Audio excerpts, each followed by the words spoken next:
हाँ, तो सभी बच्चों का मेरी बायोलॉजी की क्लास में स्वागत है। तो जितने भी बच्चे देखिए क्लास 11th के पढ़ते हैं, तो जितने भी स्टूडेंट के 11th के पढ़ते हैं जो क्लास 11th में हैं, तो उनका देखिए चैप्टर 2 है जिसका नाम है बायोलॉजिकल क्लासिफिकेशन। इस बायोलॉजिकल क्लासिफिकेशन की आज हमारी 5th क्लास है और इससे पहले मैं 4 क्लास कंप्लीट इससे पहले फिनिश कर चुका हूँ। तो आज हमारी 5th क्लास है। तो सभी बच्चे अपने अपनी किताबों को थोड़ा देखते रहें, क्योंकि जहाँ तक है तहाँ तक सारा कंटेंट हम NCERT का ही लेके चलते हैं।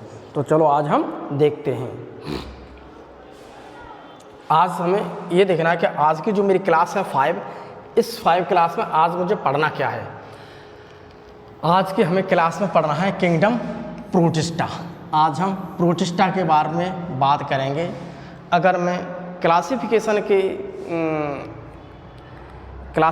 के नज़रिए से अगर मैं इसे देखता हूँ तो हम ये कह सकते हैं जैसे जैसे मेरी क्लासिफिकेशंस को धीमे धीमे चेंजिंग होता रहा, तो उसी में ही एक क्लासिफिकेशन आए थे, इनका नाम था हैकल। तो जब उन्होंने 3 किंगडम क्लासिफिकेशन दिया था तो उस समय पर उन्होंने इस ग्रुप को अलग क्रिएटेड किया था।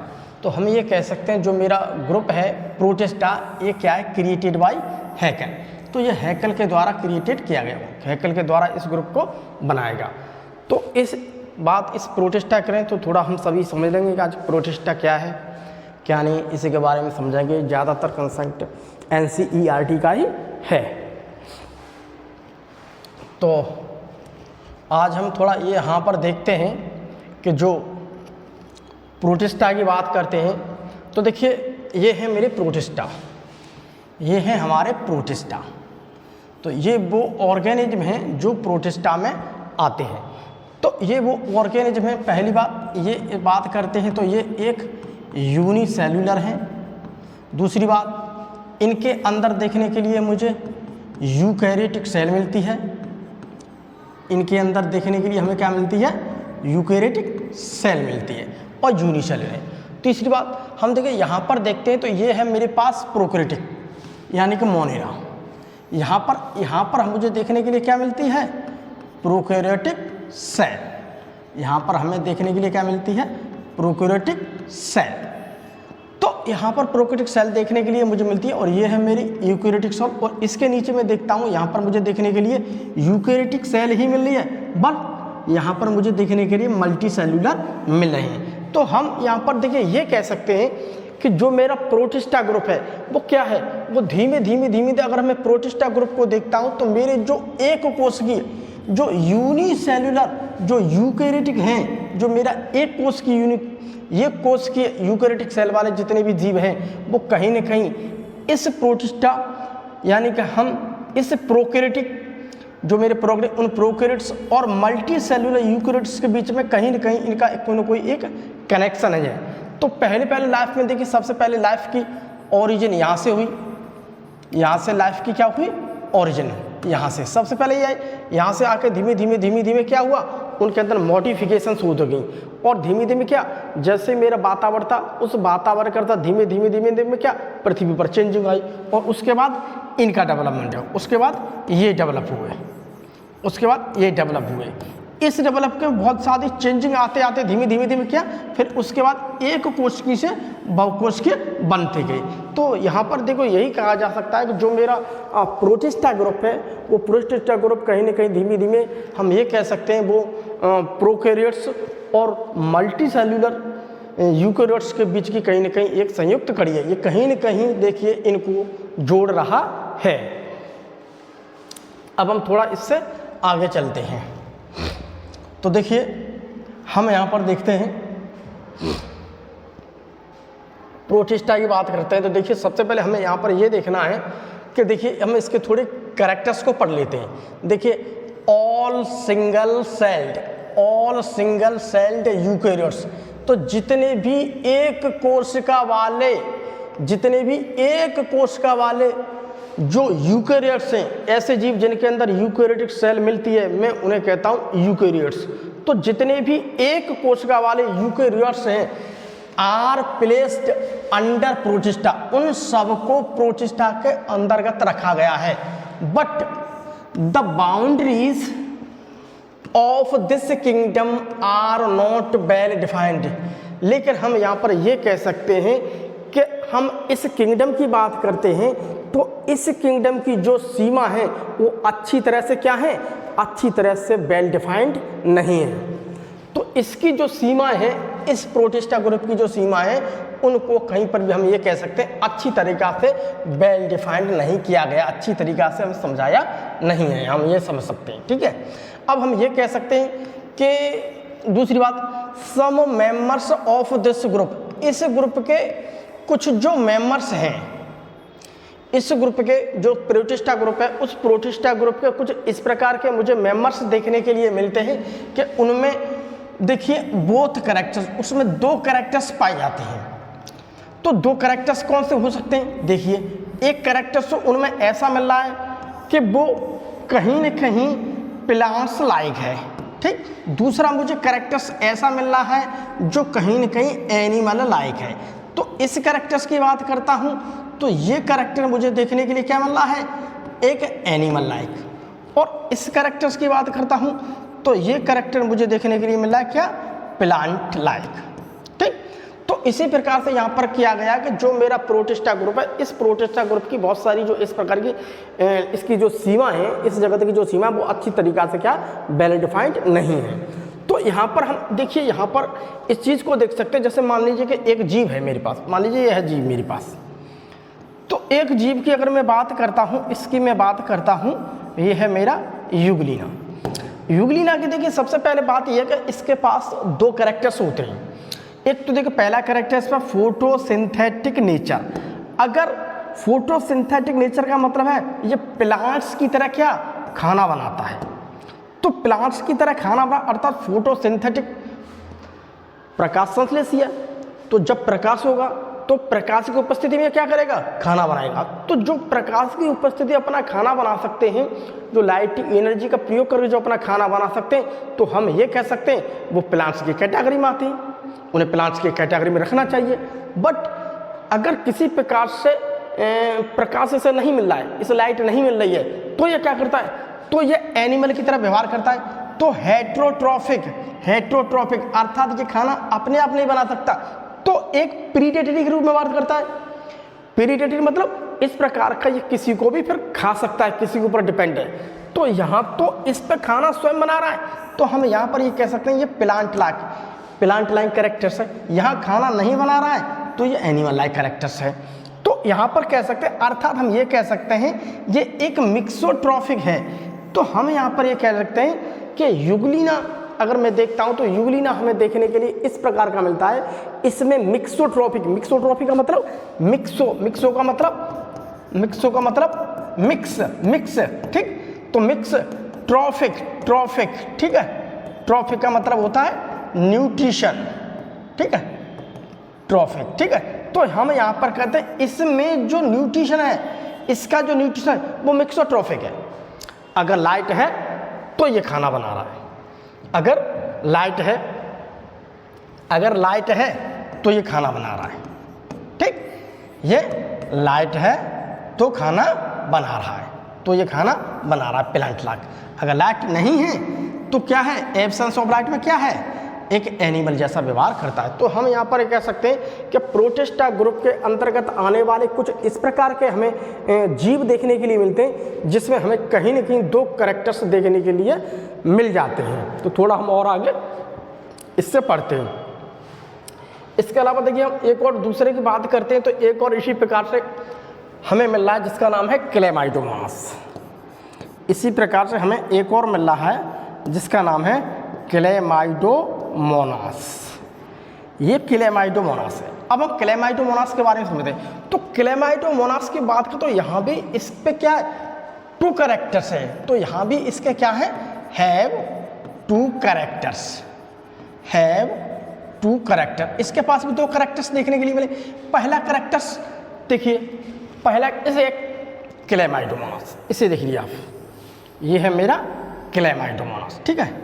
ये क्या है मेरा क्लेमाइडोमोनास, ठीक, क्लेमाइडोमोनास। थोड़ा देखते हैं। तो यहाँ पर देखिए मुझे फ्लैजेला दिख रहा है, तो देखिए फ्लैजेला प्रेजेंट, इसमें फ्लैजेला प्रेजेंट है, तो ये एनिमल लाइक कैरेक्टर्स है। तो इसमें देखिए ये मुझे फ्लैजेला मिल रहा है, ये फ्लैजेला, तो ये क्या है, एक एनिमल, ठीक, एक एनिमल लाइक क्या है कैरेक्टर्स, एनिमल लाइक क्या है कैरेक्टर। भाई हम ये कह सकते हैं कि जो एनिमल लाइक कैरेक्टर्स क्या है, फ्लैजेला क्या होता है, इससे कहीं ना कहीं मूवमेंट और लोकोमोशन में क्या करता है, हेल्प।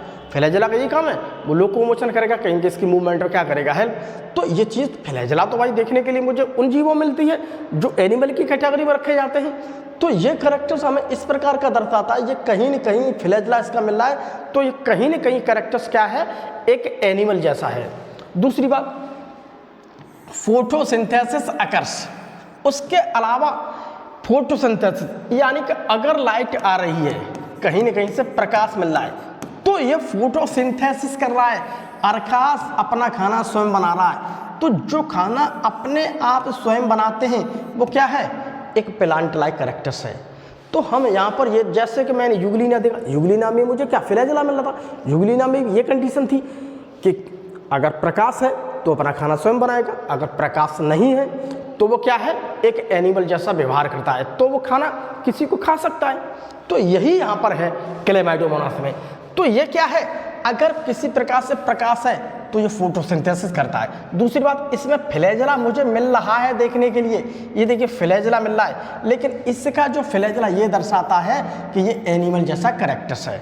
तो हम यहाँ पर कह सकते हैं kept protista group by RH बिटाकर। तो RH अगर हम बिटाकर की बात करते हैं, जो RH बिटाकर थे, तो RH बिटाकर ने इस क्लेमाइडोमोनास को, तो RH बिटाकर ने इस क्लेमाइडोमोनास को प्रोटिस्टा ग्रुप के अंतर्गत रखा था। लेकिन कुछ साइंटिस्ट ऐसे भी थे कि इन्होंने इसे एल्गल ग्रुप में रखा, कुछ साइंटिस्ट ऐसे थे उन्होंने इसे एल्गल ग्रुप में, लेकिन RH बिटाकर ने इसे क्या किया, इसे प्रोटिस्टा ग्रुप में इसलिए रखा क्योंकि यहाँ पर दो कैरेक्टर्स उन्हें देखने के लिए मिल रहे हैं, इस वजह से। थोड़ा हम आगे और बढ़ते हैं, तो देखिए यहाँ पर क्या लिखा है, देखिए in this book be include, तो हम यहाँ पर ये कह सकते हैं जो हमारी पुस्तक है NCERT की, जो हमारी बुक्स है NCERT की, जो मेरी बुक्स है उस बुक्स की बात करता हूँ, तो उस बुक्स के अंतर्गत, ठीक है, क्राइसोफाइट्स यानी प्रोटिस्टा में, तो जो NCERT की बुक्स, तो NCERT की बुक्स ने उस प्रोटिस्टा के अंतर्गत देखिए क्या रखा है, उन्होंने क्राइसोफाइट्स को रखा है, उन्होंने देखिए यहाँ पर डायनोफ्लैजेलेट्स को रखा है, उन्होंने यहाँ पर यूग्लिनोइड्स को रखा है, उन्होंने यहाँ पर इस्लीमोड्स को रखा है, उसके अलावा उन्होंने प्रोटोजन्स आर अंडर प्रोटिस्टा, तो प्रोटिस्टा के अंतर्गत NCERT ने, हमारी जो बुक्स है उस NCERT ने क्राइसोफाइट, डायनोफ्लैजेलेट्स, यूग्लिनोइड्स, इस्लीमोड्स एंड प्रोटोजन्स को इस प्रोटिस्टा के अंतर्गत रखा है। तो हम यहाँ पर ये देखते हैं कि ये क्या है, मेरे प्रोटोजोन्स, ये क्या है, मेरे प्रोटोजोन्स। तो ये सब क्या है, मेरे तो प्रोटिस्टा के अंतर्गत उन्होंने इन सारी चीज़ों को हमारी NCERT की बुक्स में रखा गया। अब हम थोड़ा और आगे बढ़ते हैं, तो देखिए ये कह रहा है बीइंग यूकेरियोट्स, हम यूकेरियोट्स की बात कर रहे हैं, ठीक, द प्रोटिस्टन सेल बॉडी कंटेस्ट।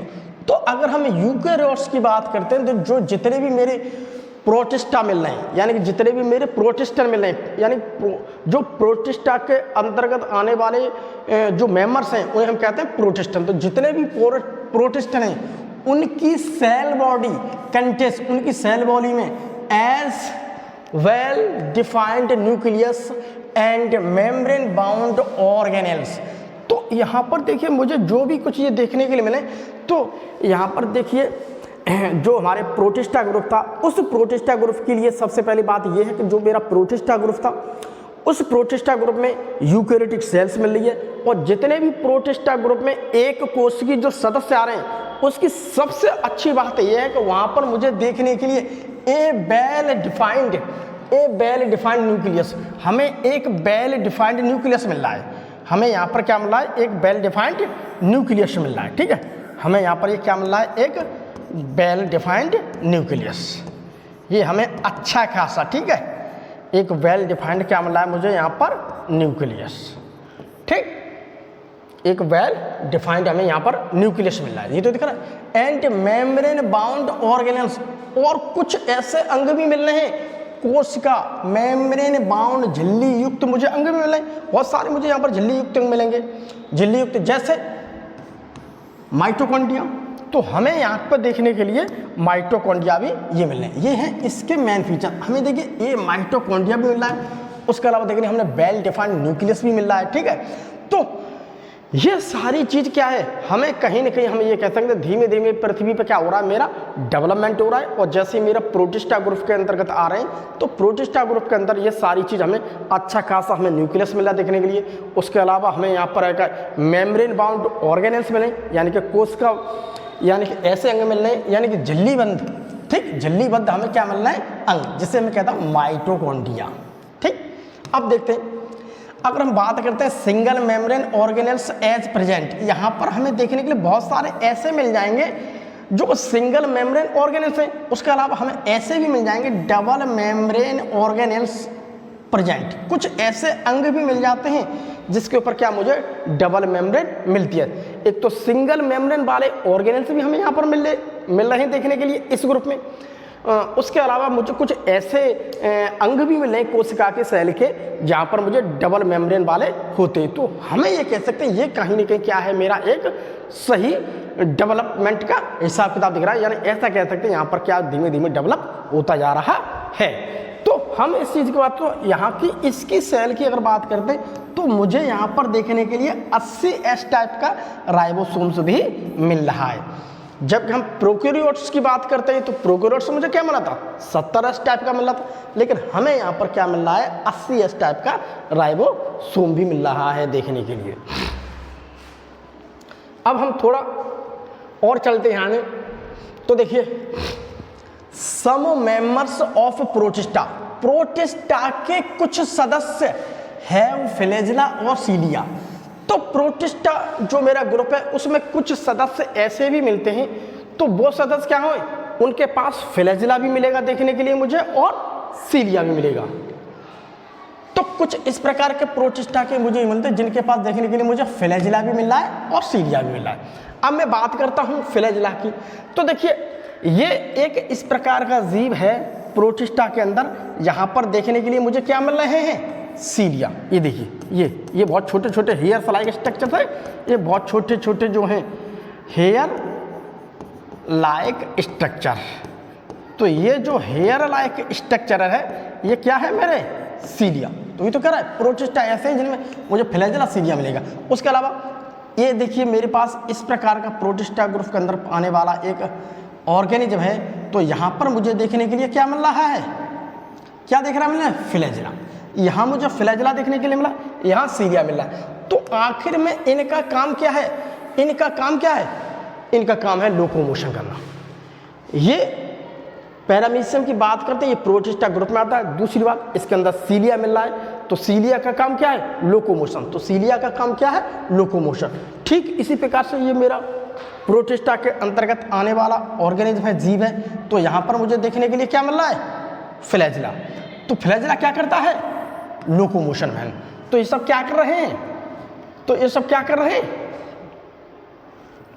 तो ये सब क्या कर रहे हैं, लोकोमोशन में क्या कर रहे हैं, हेल्प। तो ये सब क्या कर रहे हैं, हेल्प किसमें, लोकोमोशन में, ठीक, लोकोमोशन में, ठीक। उसके अलावा अमीबा की अगर मैं बात करता हूं तो यहाँ पर लोकोमोशन में हेल्प के लिए मुझे क्या मिलना है, सीडोपोडिया। ये देखिए ये निकली हुई संरचना है, ये दिख रही है आपको, ये देखिए, ये देखिए, ये देखिए, ये देखिए, इसी को मैं क्या कहता हूँ, सीडोपोडिया।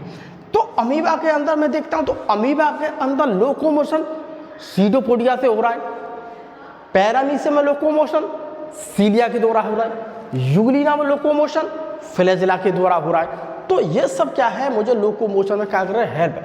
अगर मैं फ्लैजेला की बात करता हूँ तो इस ग्रुप में आने वाले जो सदस्य हैं उसमें 9+2 अरेंजमेंट देखने के लिए मिलता है इस फ्लैजेला के अंदर में। तो फ्लैजेला के अंदर हमें क्या देखने के लिए मिलता है, 9+2 अरेंजमेंट देखने के लिए मिलता है। अगली हम बात करते हैं यहाँ पर रिप्रोडक्शन की।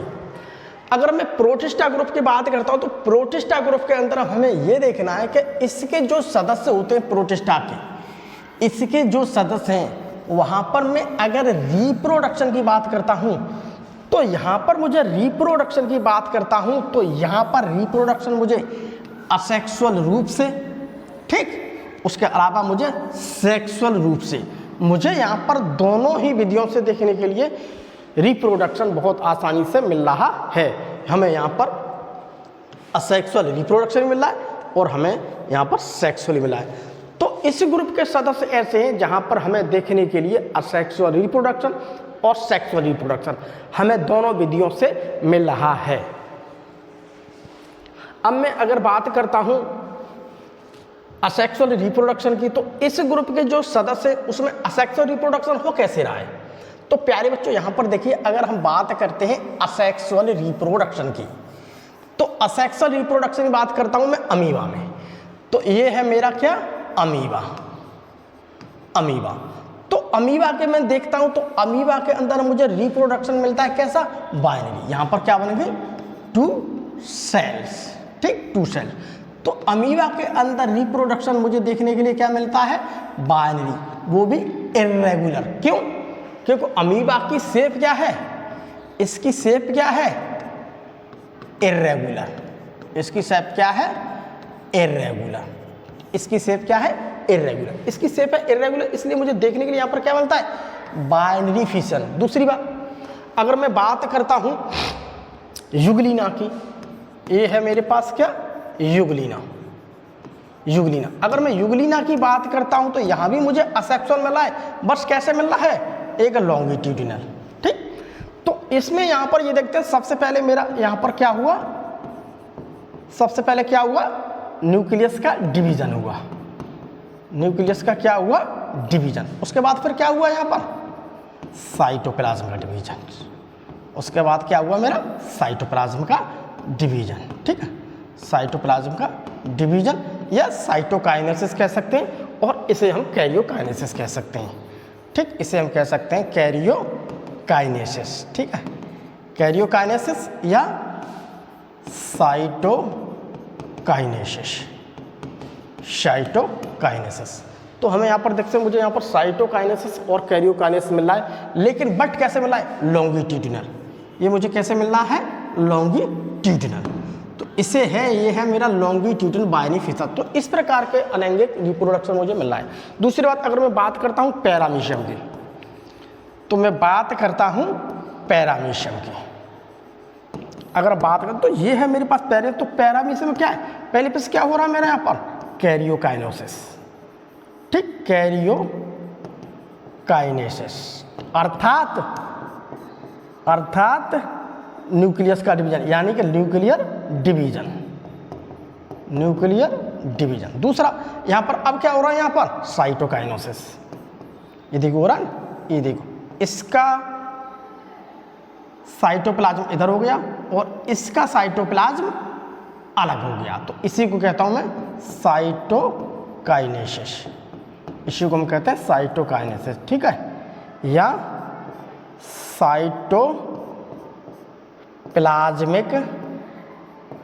साइटोप्लाज्मिक डिवीजन, या हम क्या कहते हैं।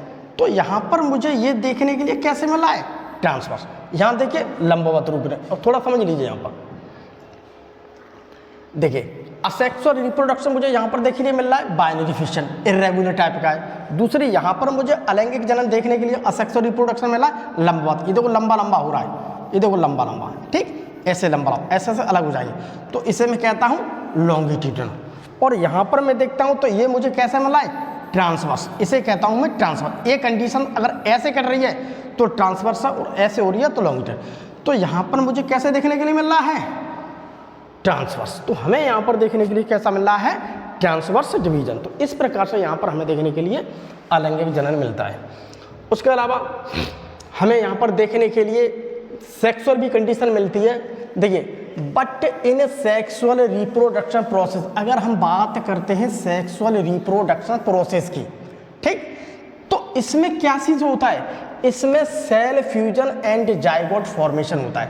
तो सेल फ्यूजन में देखती है कि मान लीजिए ये कोई 2 सेल हैं, ये क्या है मेरे पास 2 सेल। अब ये 2 सेल का यहाँ पर क्या हुआ, फ्यूजन, फ्यूजन, ठीक। फ्यूजन के बाद इसमें ये फ्यूजन होने के बाद अब इसमें क्या होगा, म्यूचस। म्यूचस के बाद अब यहाँ पर देखिए चेंजिंग होगी और यहाँ पर मेरी नई बन जाएगी, ठीक, न्यू सेल्स। तो हम यहाँ पर ये कह सकते हैं मुझे यहाँ पर इन जीवों में देखने के लिए सेक्स और रिप्रोडक्शन भी मिला है, लेकिन हम यहाँ पर ये कह सकते हैं सेक्स और रिप्रोडक्शन मुझे कैसे मिला है, सेल फ्यूजन। तो पहले सेल जुड़ रही हैं, उसके बाद उन सेल के अंदर यहाँ पर जुड़ने से क्या बनना है मेरा, जाइगोट। जाइगोट के बाद क्या, जाइगोट का फॉर्मेशन हुआ, उससे फिर क्या हुआ, नई सेल्स बन जाती हैं। अब देखिए हम आगे देखते हैं थोड़ा क्राइसोफाइट्स। अब इसके बाद हम थोड़ा देखते हैं कि आखिर में क्राइसोफाइट्स क्या हैं। तो अगर मैं क्राइसोफाइट्स की बात करता हूं, क्राइसोफाइट्स की, देखिए क्राइसोफाइट्स, ये सारी चीज़ जो दिख रही है इमेज सब क्या है, एक क्राइसोफाइट्स है। तो थोड़ा हम देख लेते हैं यहाँ पर। दिस ग्रुप इंक्लूड्स डाइटम्स, इस ग्रुप के अंतर्गत डाइटम्स एंड गोल्डन एल्गी को सम्मिलित किया गया है। अब हम बात करते हैं क्राइसोफाइट्स की, तो क्राइसोफाइट्स वो होते हैं जिसमें मेरे डाइटम्स आएंगे और जिसमें मेरे गोल्डन एल्गी भी आएंगे। तो गोल्डन एल्गी और डाइटम्स मेरे क्राइसोफाइट्स के अंतर्गत क्या सम्मिलित किए गए हैं। उसके बाद they are found in fresh water, इसके अलावा देखिए ये फ्रेश वाटर में मिलेंगे। They are found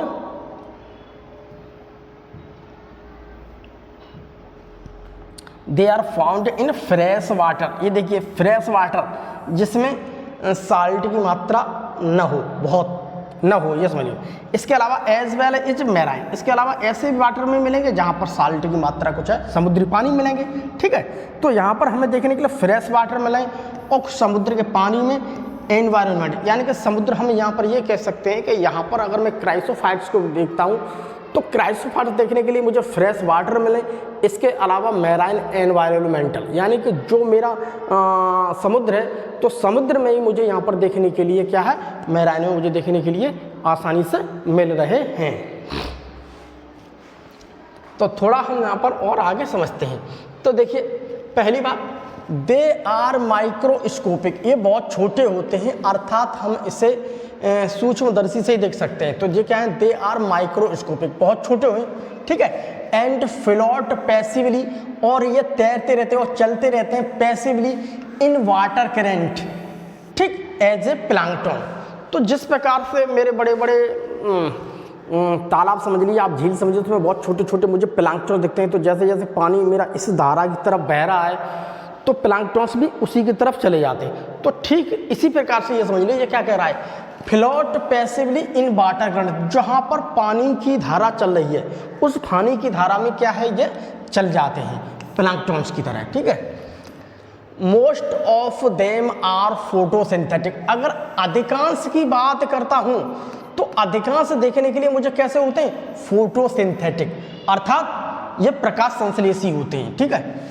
they have chlorophyll, क्यों है, क्योंकि इसके अंदर क्लोरोफिल मिल रही है एंड सी मिल रही है, chlorophyll a and chlorophyll c and xanthophyll and carotene pigments मुझे देखने के लिए यहाँ पर मिल जाते हैं। जब क्लोरोफिल ए है और क्लोरोफिल सी भी मिल रहा है मुझे, जेंथो पिगमेंट, तो भैया वो क्या है, वो फोटोसिंथेसिस ही होगा, अर्थात उसका नेचर क्या होगा, एक फोटोसिंथेटिक, उसका फोटोसिंथेटिक। उसके अलावा इन डाइटम्स, अगर मैं डाइटम्स की बात करता हूं तो इन diatoms the cell wall form two thin overlapping cells. अगर मैं डाइटम्स की बात करता हूं, ये है मेरे पास एक डाइटम, ठीक। तो डाइटम क्या है, तो इसकी सेल वॉल, ठीक है, cell wall form two thin overlapping cells. तो इसकी सेल वॉल जो होती है दो पतली पतली ओवरलैपिंग की हुई एक सेल्स की बनी होती है, which fit together as in soap box. तो वो क्या होती है, वो देखिए which fit together as in soap box, और वो जो सेल्स हैं वो क्या होती हैं, एक साबुन की जो होती है, साबुनदानी जिसे कहते हैं, सोप बॉक्स जिसमें साबुन रखते हैं, तो साबुनदान जिसके अंदर साबुन रखते हैं बिल्कुल उसी की तरह फिट होती है। तो देखिए ये है, देखिए ये है देखिए एक ऊपर वाली, ये है देखिए ऊपर वाली, ठीक है। और ये है देखिए नीचे वाले, ये है देखिए इसके नीचे वाली, ठीक है, ये है ऊपर वाली और ये है नीचे वाली, ये है नीचे वाली, देखो इस प्रकार से, ठीक है। तो देखिए ऊपर वाली की अगर मैं बात करता हूं, ऊपर वाली की बात करता हूं, ऊपर वाली जो है इसे कहते हैं हम एपिथीका। एपी का मतलब होता है अपर, एपी का मतलब क्या हो, अपर। और यहां पर देखिए लिखिए हाइपो, तो हाइपो का मतलब होता है, हाइपो का मतलब होता है बिलो, नीचे। तो ऊपर वाली का एपी, एपी का मतलब अपर, ऊपर वाली, तो ऊपर वाली को हम कहते हैं एपिथीका, और जो मेरी नीचे वाली है उसे कहता हूं मैं हाइपोथीका। हाइपो का मतलब होता है बिलो, नीचे, इसलिए इसका नाम रख दिया हाइपोथीका। तो यहां पर देखने के लिए डायग्राम से कह रहे हैं मुझे दो सेल्स मिली और वो दो सेल्स आपस में एक साबुनदानी के बॉक्स की तरह फिट हैं, जिसमें ऊपर वाली को मैं कहता हूं एपिथीका और नीचे वाली को मैं कहता हूं हाइपोथीका, ठीक। तो ये इस प्रकार की कड़ी है। ये क्या है मेरी, एक shop box like cell wall, ठीक है, सॉप के बॉक्स जैसी ये क्या है, सेल वाल। तो ये क्या है मेरी सेल वाल, ये क्या है मेरी सेल वाल। इनडेस्ट्रक्टिबल अर्थात ये टूट नहीं सकती है, बहुत कड़ी है, मजबूत है, ये टूट नहीं सकती है, ठीक। दूसरी बात, अब देखते हैं आगे, ठीक। ट्रांसपेरेंट, उसके अलावा क्या है ट्रांसपेरेंट, क्यों, siliceous cell wall condition, siliceous cell wall होने की वजह से क्या है, ये ट्रांसपेरेंट है, because cellulose and silica are present. Siliceous cell wall condition की दिख रही है, इसकी जो मुझे सेल वाल दिख रही है कैसी है, इसकी सेल वाल कैसी है मुझे, सिलीसियस टाइप की। तो सेल वाल कैसी है, इसकी सेल वाल को मैं क्या कहूँगा, ये सेल वाल कैसी है मुझे, सिलीसियस टाइप की। ये क्या है, सिलीसियस सेल वाल, ठीक, सिलीसियस सेल वाल। तो इसकी सेल वाल में मुझे सेल्यूलोज मिल रहा है और मुझे मिला है सिलिका। सिलिका, सिलिका का मतलब क्या है, सिलिकेट। जब हम कांच की स्टडी करते हैं तो उसमें क्या होता है, उसमें सिलिकेट, इसलिए मुझे देखने के लिए यहाँ पर क्या मिल रहा है, सिलिका। तो इसीलिए हम कह सकते हैं जो इसकी जो सेल वाल है ट्रांसपेरेंट होती है, यानी है तो बहुत मजबूत बट ट्रांसपेरेंट है, उसे हम देख सकते हैं। अब देखिए बात करते हैं इसकी सेल वाल की। तो जैसे कि हम बात कर रहे हैं इसकी सेल वाल की, तो देखिए यहाँ पर जो इसकी सेल वाल है, ठीक, इसकी सेल वाल में देखिए हमें देखने के लिए सेल्यूलोज मिल रहा है और सिलिका मिल रहा है। तो जब इसकी सेल में सेल्यूलोज और सिलिका है, इस वजह से हम इसे क्या कहते हैं, फ्रस्टूल। इस वजह से हम इसे क्या कहते हैं, फ्रस्टूल। तो फ्रस्टूल या सेल एक ही बात है, तो हम इसे फ्रस्टूल या सेल भी कह देते हैं, ठीक है, या फ्रस्टूल या सेल।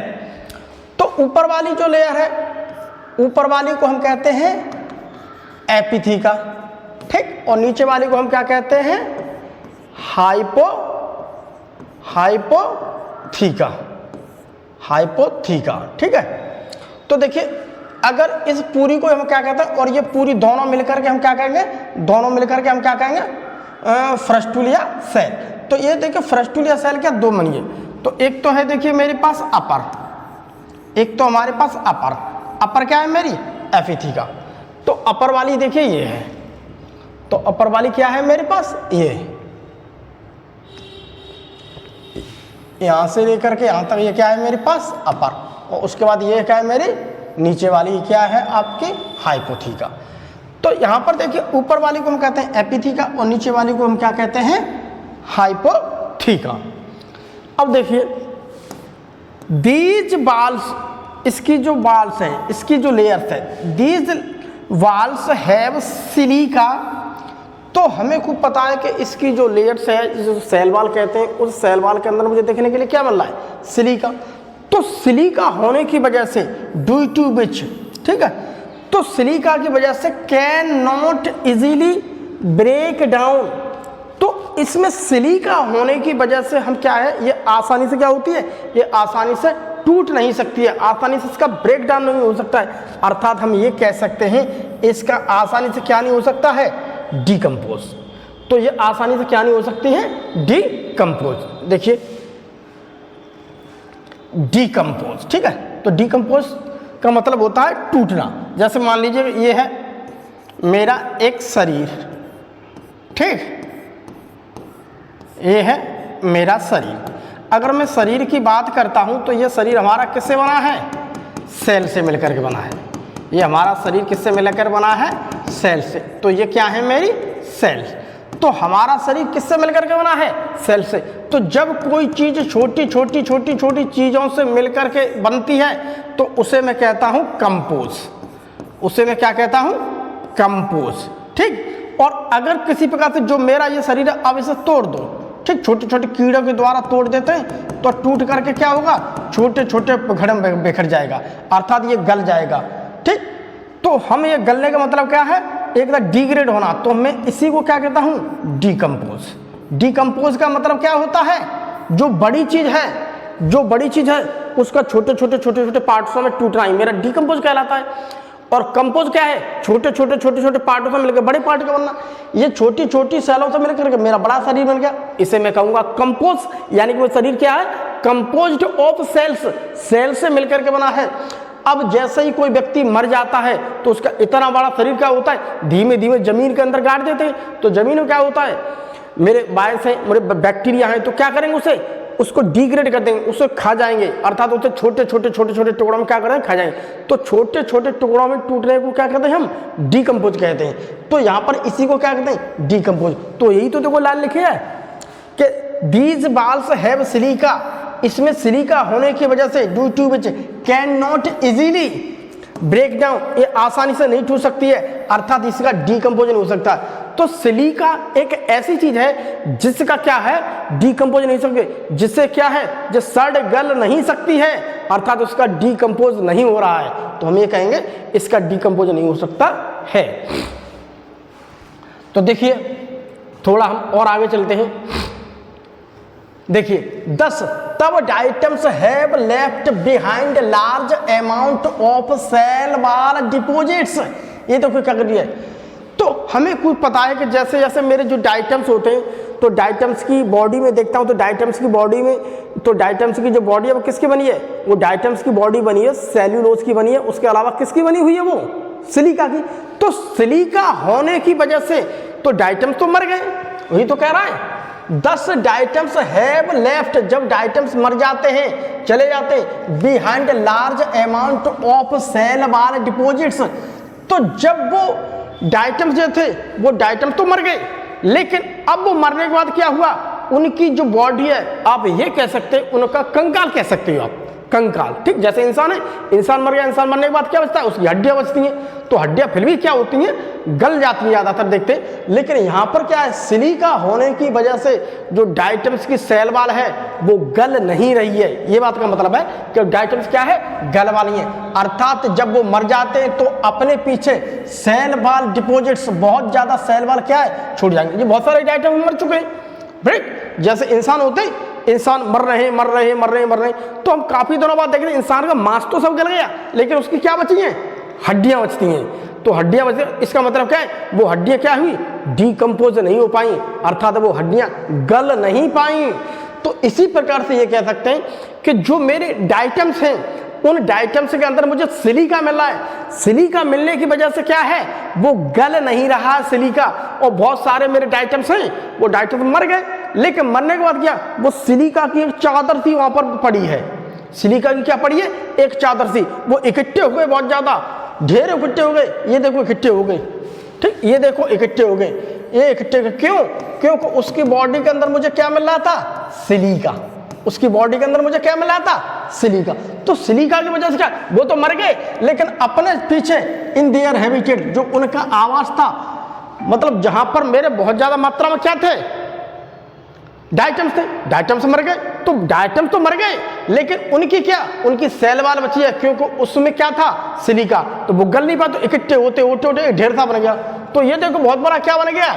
ढेर। अब इस ढेर को देखते हैं तो ये ढेर जो बना हुआ है बहुत ज्यादा, ये जो बड़ा हुआ है, तो हम यहाँ पर ये क्या कह सकते हैं? ये क्या है? एक्यूमुलेशन।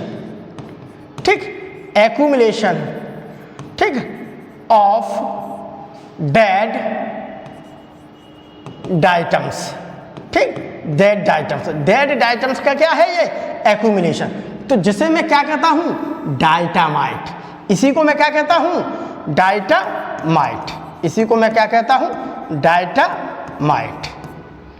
इसी को मैं क्या कहता हूँ? डाइटामाइट। तो ये देखो डाइटामाइट क्या है? डाइटामाइट है, डाइटामाइट वही है जो डाइटम्स हैं।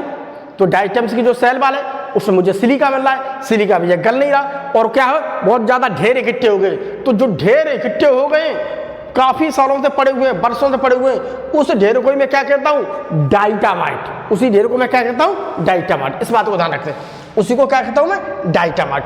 ये देखिए क्या है? डाइटामाइट। ये सब क्या है? डाइटामाइट। ठीक। एक्यूमुलेशन ऑफ डेड मटेरियल, ये देखो लिखा है एक्यूमुलेशन ऑफ डेड मटेरियल। ये क्या है? एक्यूमुलेशन। ये क्या है? एक्यूमुलेशन। ठीक है, देखिए एक्यूमुलेशन ऑफ डेड मटेरियल। तो ये क्या है प्यारे बच्चों? एक्यूमुलेशन। ठीक है, accumulation of dead material. Dead material, dead material मतलब अब वो तो मर गए, लेकिन उनका जो मृत मटेरियल है वो बड़ा है। ठीक, सेल वाल डिपोजिशन, हम ये भी कह सकते हैं क्या है? एक सेल वाल का डिपोजिशन। कौन सा? जिसके अंदर सिलिका है। तो ये सेल वाल क्या है? डिपोजिशन। ओवर बिलियन, सीधे बोलेगा over billion years is referred to as diatomaceous earth. ये देखिए, ये जो पड़ा हुआ में से देखते हैं जिसका करोड़ों वर्षों तक ये पड़ा रहता है। ठीक, लाखों करोड़ों वर्ष तक ये पड़ा रहता है, ये सड़ नहीं रहा है, गल नहीं रहा। तो जिस पृथ्वी पर, जो पृथ्वी की जगह पर ये पड़ा हुआ है ना, तो सारी पृथ्वी मेरी कैसी है? एकदम डाइटामाइट हो गया। तो डाइटामाइट से मतलब क्या है कि वहां पर जो डेड मटेरियल है, जो इसकी सेल वाल का डिपोजिशन है, तो उस डिपोजिशन को मैं देखता हूं तो मुझे पृथ्वी अलग दिखती है, उसका मुझे कलर अलग दिखता है। तो मैं उसी को क्या कर सकता हूं? जो पृथ्वी का कलर अलग दिख रहा है, इनकी वजह से उसी को मैं क्या कहता हूं? उसी को मैं कहता हूं डाइटामेशियस अर्थ। उसी को मैं क्या कहता हूं? डाइटामेशियस अर्थ। अर्थ मतलब वो जगह, उस जगह को मैं कहता हूं डाइटामेशियस अर्थ। उसी को मैं कहता हूं डाइटामेशियस अर्थ। ये चीज है, ये देखिए आप, ये है।